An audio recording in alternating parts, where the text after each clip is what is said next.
Inkosi masiguqe sithandaze. Amen.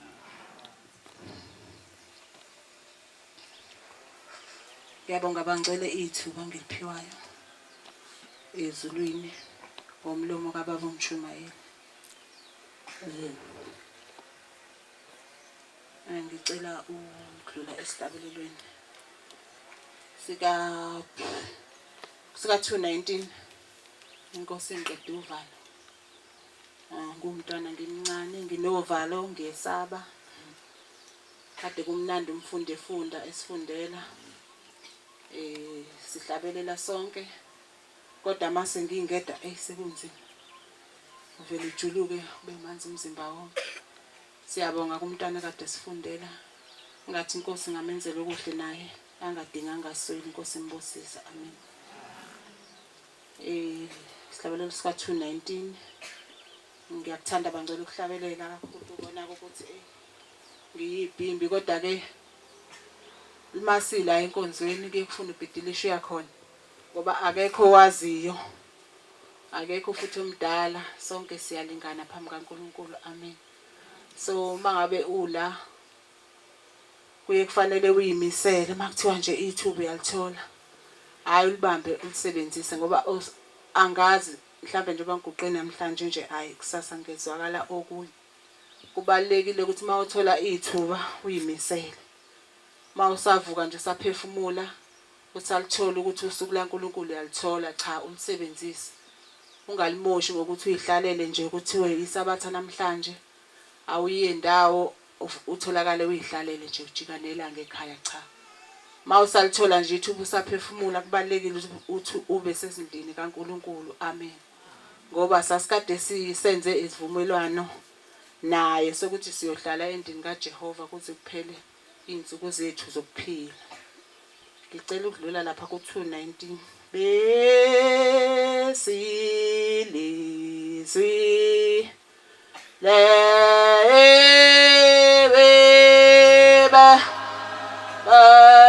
bamkhulu babamkhulu sehlu ukulenza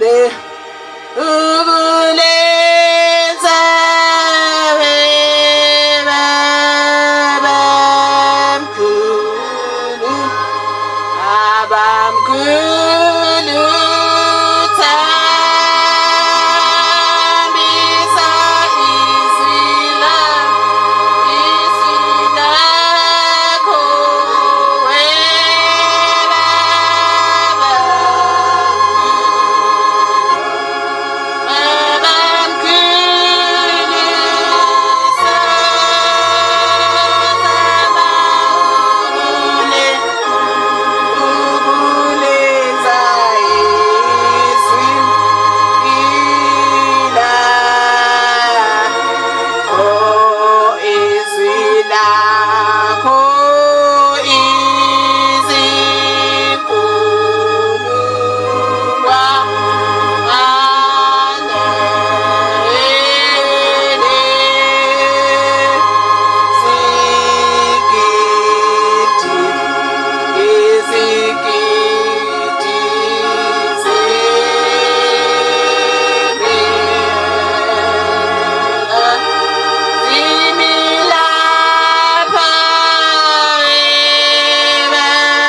ngiphinde ngikhethe inkosi yasebuhleni unyazi lwezulu. Amen. Sukumene ukubingelela abagcotshwa bonke okuhlukana kwabo singabamoni ngamehlo enyama abasemoyeni. Ngibingelele bamshumayeli. Ngibingelela amakhosazana, ngibingelela abakhokheli, obaba, omama. Nje nihambe into yonke egameni lenkosi yethu unyazi. Amen. Siyabonga bangcwele ukugcinwa uThixo sanyana sahlangene nomphefumulo. Sesawubona nalonyaka singenile kuona. Sibonge ukuphila ngathi uThixo angasiphilisa nje. Nakuwo lonyaka uyazazi yena insuku zethu. Ukucela nje ukuthi mawukuthi seziyancipha abese sengezela yena. Ngoba uyazazi yena ukuthi sekusele ingakanani umuntu ngamunye njengoba sila. Kuthina sanikezwa ukuthi sibone silwaze lokuzalwa kwethu kodwa elokuhamba asilwazi. Sisonke njengoba sila umuntu nomuntu uyayazi ibirthday yakhe ukuthi nini. Kodwa eyokuhamba cha asiyazi uThixo kuphela uyazi. Ingakho ngithi ngiyacela makukuthi uThixo uyabona yena sekusele ingakanani sicela sasengezele sikhule. Amen. Ngicela ukufunda u98. Yesabatha namhla Nkosi. Thokoza wena ngathi ngaleyo mini yakho owasikhethela yona. Yesabatha namhla Nkosi memeza izimvu zakho zona ziyakulokulandela ziyakulizwa izwi lakho. Noma nibabili noma nibathathu bethumele ngezwi lami bebuthene ngezwi lami ngoba khona kanye nabo ngidumise nabo. Yesabatha namhla Nkosi sisebusweni bakho makube iphunga elimnandi ukudumisa kwethu. Menzi memeza izimvu zakho ngamagama azo zona ziyakulandela ziyakulizwa izwi lakho. Cha ke bangcwele bengithi angifunde nje esihlabeleni. Zizonke bangcwele angazi noma siyesinothiseni kusukela lapha kumfundi. Njengoba kade efunda nje esifundela umbhedesho wesabatha cha. Bekade kungeve ukuthi mhlambe ipoem nje le efundwa makuyisabatha. Kubalekile ukuthi uhlamvu nohlamvu silalele ukuthi kuthiwani ngoba umqalo wendlela owakhuluma waqeda. Mase ngiguqe kanje kusuke sekuyikhona nje ukubuyisana ngoba phela semhlabeni siyona. Singaboni. Njoba ngisuke ekhaya nje ngiza lapha ngiyathela angazi sengibulale kangaki ngiyathela ngingaboni. Ukusuke kuyikona ke njalo ukona sesivuselelana ke kanje kodwa umqalo wendlela wagcina yena eshiyelile ukuthi sikhulume lawa amazwi kade efundwa masingawagcina nje wonke. Hayi cha sifunde lapha amahubo. Cha hayi singawubona umbuso wezulu. Amen. Kuba bangcwele ke kade ngifunda lesihlabelelo esisithi njoba kuyisabatha namhlanje. Sicela enkosini ukuthi siyacela ukuthi inkosi engathi ngathokoza ngathi. Ngayo le mini asikhethelayo ukuthi njalo ngalolu suku lwanamhlanje lesikhombisa siyohlangana. Amen. Wasimemezile ke bangcwele ngamagama ethu saba khona sezwa. Ngamunye yawazi amagama ethu. Njoba sikhona nje ubesimemeza saba khona ke phakathi kwalendlu esikiyona. Othi noma ngabe nibabili noma ngabe nibathathu uyoba khona yena abe ngowesithathu mani babili. Kodwa yena uyobe enjani uyobe khona edumisa kanye nathi. Amen. Ithi makube liphunga ukuba khona kwethu phambi kwakhe. Kanje ngoba esimemezile ngamagama ethu samlandela. Sicela ukuthi makube kuhle kungena kwethu noma ngabe khona lapho sinamachashaza khona ukuyicelela nje ukuthi makube kuhleke ungena kwethu phakathi kwale ndawo. Ngicela incwadi onayo oneBhayibheli ngixolisele ke mina liyasinda iBhayibheli lathi uThingo asoliphatha lifunde ngoba salahleka ngalo siyophinda futhi sibuye ngalo iBhayibheli. So ke ngiyayixolisela ngoba angiphathi liyasinda. Amen. Ilapha ya incwadi angazi noma ikhona yini ethi abaseKorinti 5:12 no15 isahluko 5 nalapha ya omunye angivulela imisebenzi 2 lapha verses sifunda ku22 kube uJohn 14 sifunde lapha ku15 yathi inkosi uthi inkosi yobuyiswa ngalo iBhayibheli. Ngiyakhumbula ke nami ngikhulu umalume wami wayengithatha sihambe uSunday school sibe baningi nje izingane zendawo asithatha sise enkonzweni yakhe angazi kwathini kumaNazaretha ukuthi ungabi khona inkonzo ezinjalo kusukela nje izingane ezincane zino 3 years iqala uhamba Sunday school noma ke mhlawumbe ingaqalanga lapho ke mhlawumbe iqale ko 7 ngoba 7 esuke sekungconywana angazi ngibone la eNazaretha kanti kuyafundisa ngafunda mina kakhulu lapho ko Sunday school ugcina usulazi ngempela iBhayibheli usuqina impela ekukholweni ukuthi uJesu uyinkosi nomsindisi yabo ukhula nje uyingane umncane uyifunde lapho ko Sunday school safunda ke ngithatha umalume siya lapho kwaya ke nami ngathi ngayiphumela ke ngayidobekela ke ngaba yileNazaretha engangazi ukuthi ngiyoba yilona incwadi lapha engiyibizile mhlambe nje oseyitholile uzongibizela sifihla umama lapha ya sifu bakashwabede kuleli yakhaya ngabona umNazaretha through leli yakhaya lakashwabede ngangihlale njalo njengoba ngithi ngakhula ngihamba Sunday school lapha ya eZayoni kwangihlale njalo ngibuye kuthuleke kubuye ngizwe isigubhu kunesigubhu esikhala kahle kodwa ke manje sengiyabona ukuthi kushuthi kwakade kuwo 14 bangewona u14 mhlambe kubuye kubu 23 ngoba babekhola abantu balapha amakhosazane ke ayendekendeke mhlawumbe u25 ayengabe ukhona kodwa nje kwakuhlale kubuye kukhala isigubhu engangizizwa sikhala kahle kwaya ke ngakhula kwaze kwabe bayangithatha ke ngiya ohlala ngaphakathi ebuhleni shuthi ngagcina ngena kanjalo ke ngiba leNazaretha ngangena ngalo wamuzi wakashwabede abangithatha ngiyothwala icansi khona lokho kuthiwa ukuthwala icansi umakoti megane ahambe nengane esancane azo lokho eyithuma lapha nalapho umakoti azajwayele emzini nami ngangileyo nhlobo leyo ngangithola icansi ngithwalele bani umakoti wenkosi uThingo uMatobo nokho ke akasekho ke emhlabeni bakithi ngathi uThixo ngambheka amthanda uma wethu waye nomnene ngendlela eyisimanga efana naye inkosi uThingo befana nje kwangakabi ke inkosi ngaleso sikhathi sasambisa nje ngobhuti esithanda kuyinkosi enothando esithanda mase silate nje ethi hambani nenkonzweni inkonzo ingenile hambani ngiyakhiya la endlini yabo nje esho ngalela lizi lakhe lalimnandi ethatha kancane umakoti emuhle ngahlala ke ngaphakathi kwakuseyinkosi esesihlalweni lapho enyanga yezulu kwaze kwabeke kushaya isikhathi sokuthi ke ayajwayela kumakoti ngahamba ngabuyela ekhaya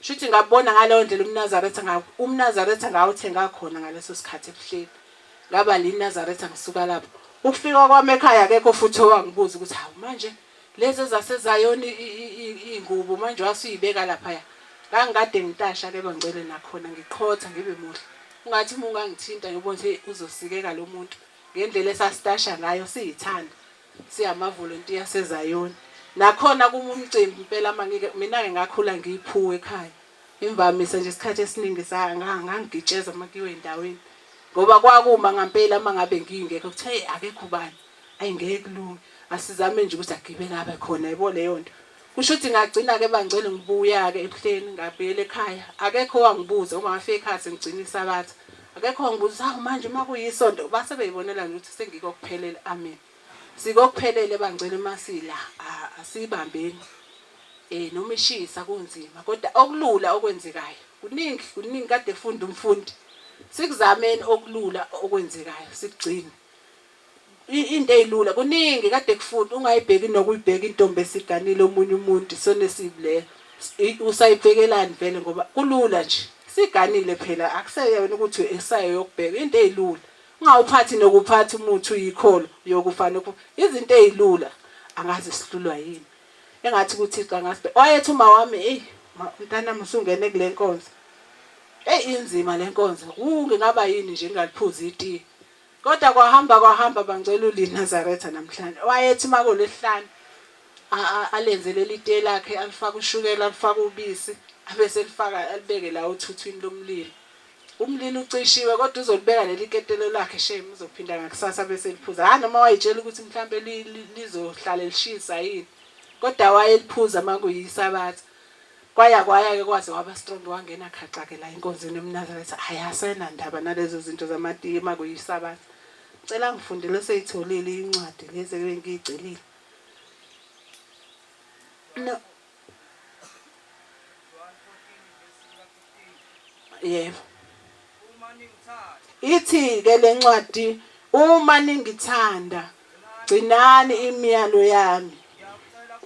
Ithi ngiyakucela ubaba aniphe omunye umuntu. Kwakade kusho ke uJesu bangcwele sevalelisa. La sekuzofika ubuNazaretha. Ithi uma ningithanda gcinani imiyalo kanjengoba nathi masimthanda ushebe sihlulwa yini pho ukugcina imiyalo asiyala ngayo.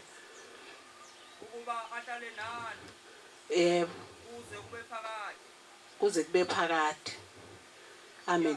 Amen. Kanjengoba ke bangcwele sesinaye ke ushembe ke siyohlala naye kuze kuyoba phakade.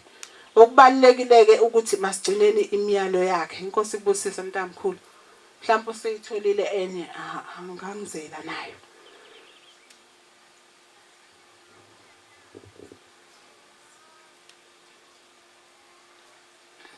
Lapha imisebenzi 2 ku22. Ithi madoda akwa-Israyeli ake nizwe lawamazwi uJesu waseNazaretha umuntu oqinise uThixo phakathi kweni ngemisebenzi emikhulu emangaliso nezibonakaliso azengeze ngathi phakathi kweni. Inkosi kubusisa. Ithi lencwadi siyayibonela ushembe nje basimlandela nje umuntu oqinise uThixo. Ungazi uyitshela ukuthi umuntu kanti cha. Imisebenzi ayenzayo hayi cha uThixo nje ezintsha nje entabeni. Kade lapha abezempilo lapha bemba kuvela ikhongomani lika babamkhulu. Owayekade ethena ene uyoligqoka mangabe esebuya isiqwini sane sesihlanu. Mabemba laba bantwana lapha bayafika lapha phansi bayeza ukuthi khona into ekhona engathi isabhola. Mayesethumba ngesandla umntwana wakadlamini makushiwe isibongo. Uthi ene mayeyimba lento ngesandla ethi uyayithatha ayi avele ashe. Sebebonile ukuthi cha kuyilona impela ikhongomani. Cha mabethi bayalithatha avele ashe. Kube sekuzisondela omunye oseduze wakhona ngaphakathi. Naye athi uyazama uyamsiza yalithatha naye aphinde aphathwe inkwantsho yesimanga. Hayi kuphuthunywe kuhambe kuyobikwa enkosini. Njengoba kade kukhona isilo. Kuyobikwa enkosini uyafika umntwana hayi abafundisi abamvumela uthangene kanti inkosi yamakhosi esilandelayo silandela uThixo. Amen. Abone sakude umntwana ambone sakude seza ammemeze ngesibongo sakhe asondela umntwana kaDlamini. Sondela lawo umfana kaDlamini. Uthi ene ayibuza ukuthi hawu inkosi ibone ngani ukuthi ngwaDlamini ngoba phela akangazi. Uza nje uzobika ukuthi nakho sengilimele la. Sithi sihamba lapha ya. Sizama ukuthi simbele umgodi wokufaka ilento icilodi. Sikuvela nakho. Uthi ene inkosi yathi umfana ungithintelana ikhanda. Uthi ene ayibuza ukuthi esathi uyibuza ukuthi hawu ubaba ubone kanjani ukuthi ngwakaDlamini ngoba akangazi. Akakafiki nakutheni afika sondele abike ukuthi uzobikani kahle kahle. Uthi ene abesethi ene ungithintelane ikhanda. Uthi ene hawu ngoba ngiguqile nje uyayibuza uyayiphendula. Ngoba ngiguqile angimile. Kwenzakalani? Uthi ene abone ukuthi inkosini inolanga ngempela iyalwa. Uthi ene bese kuze kungenelela undaba ezitha amxolisele umntwana. Uthe bese kube sengathi inkosi iyehlela ke ngezantsi bese esho ukuthi mnikezeni nanti iduku uhambe ufike utshele unozibanibani esho inkosana le eyangaphakathi uthi akakhiphelele okhongomani alibambe ngananti iduku. Uthi maye libamba leli duku baba umntwana lo wakaDlamini avela asinde lapha ashe khona vele kuphele ukusha aphole. Uthi ahambe mayefika kulomntwana lo okuthiwa akayomnikeza ukuthi alikhiphe. Uthi ena mfice ugoqene kubi impela inkwantsho. Uthanele amnikeze nje leli duku abese nane ethi uyalibamba hayi avele naye bese yaluleka bese yaphola.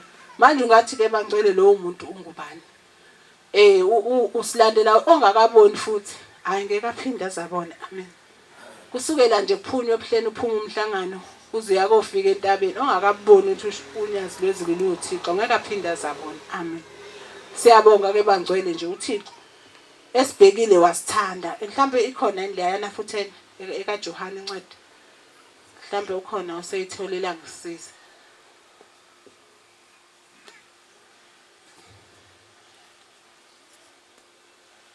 Thixo wami dwala lami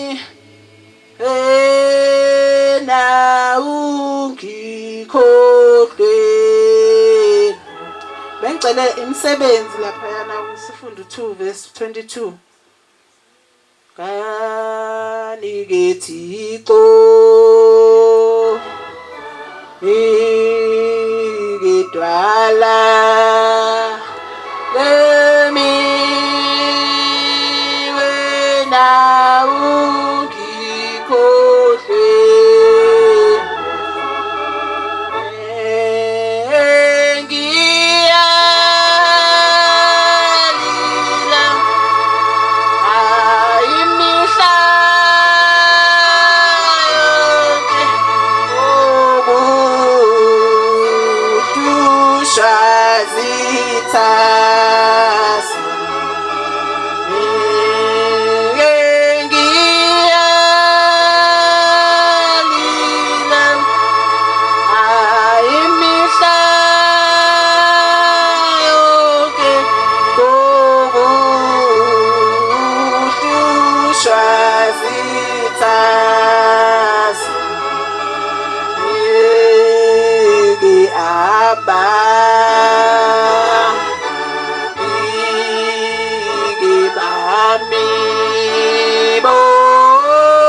Mhlambe mina engiphambanisile.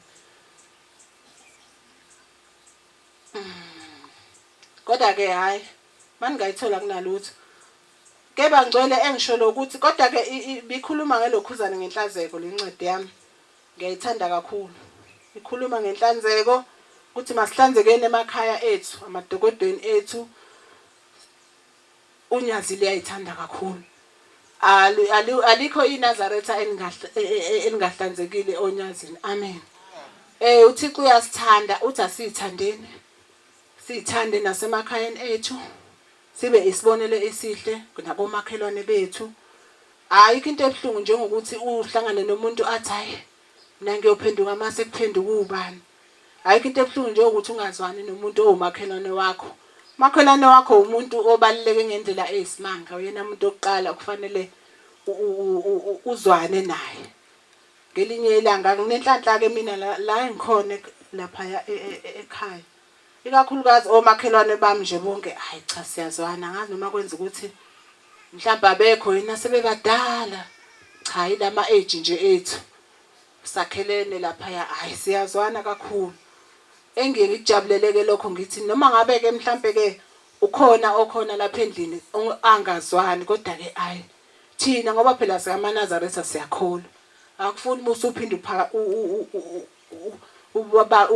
ungathini nje ngayiba kanjani uphikisane nomuntu ongaselona iNazaretha ube uyiliNazaretha.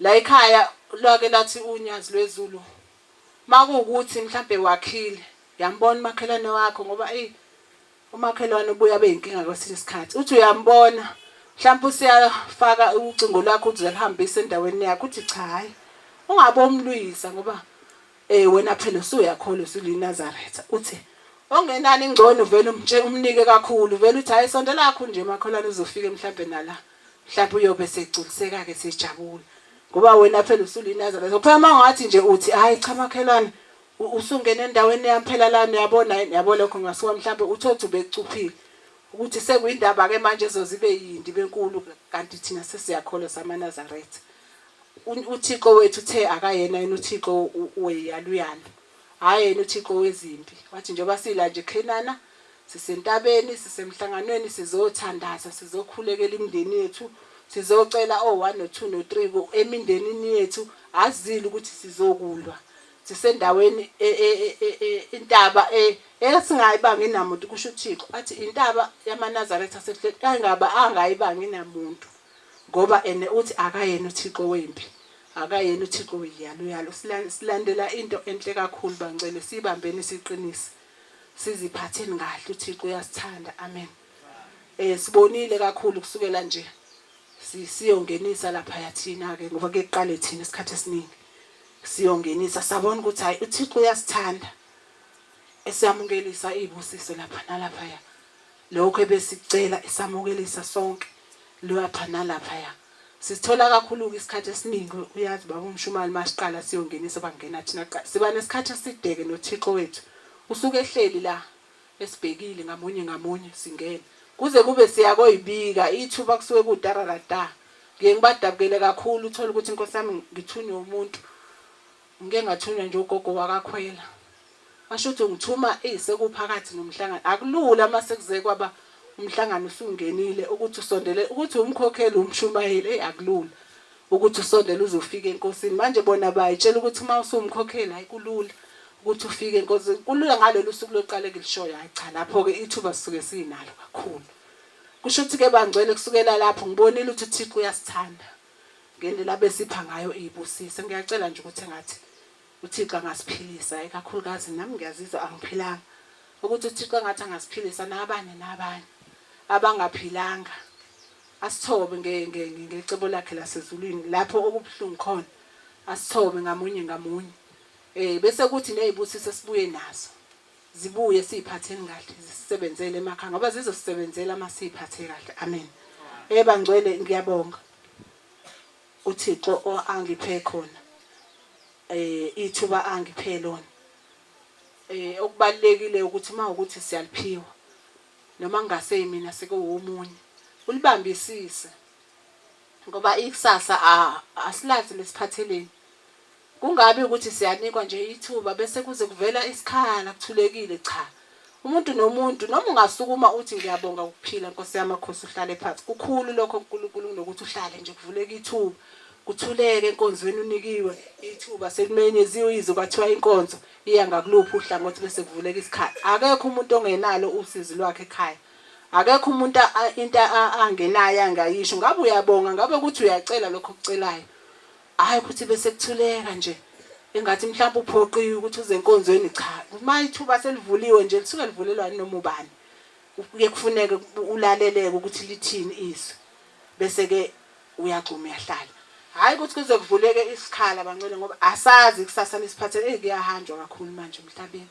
nanokuthi ke kubaleke ukuthi senzeni kahle siyazi into ukuthi uThixo mawusu ukhetha inkosi waba liNazaretha sondele ubuze ukuthi njengoba sengiliNazaretha ke bamshumayeli noma Mkhokheli mhlawumbe yini ke manje sekumele ngiyenze mhlawumbe yini okumele ngiyigcine mhlawumbe yini efuna ushembe kumuntu ukuze uzimbusisa esathizi lenkosi 69 selifikile phezulu kwethu inkosi yobusisa uguqa wabangcwele